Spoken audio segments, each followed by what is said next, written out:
Man, it is a gorgeous piece of walnut. So on this, I show the good, the bad, and the ugly. Well, I have a bad and ugly to show you. I was making this tabletop, and my cauls, the boards you put across and clamp to keep it from bowing, the glue glued itself to it. And when I went to take it off, I split the whole freaking side. So this table is no more.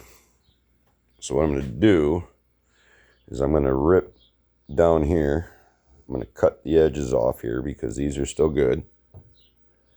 And maybe I can turn this into cutting boards or something.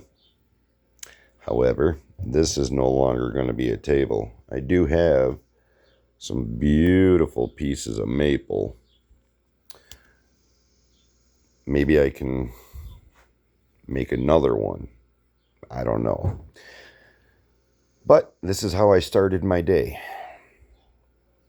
Gotta love it. Till the next episode.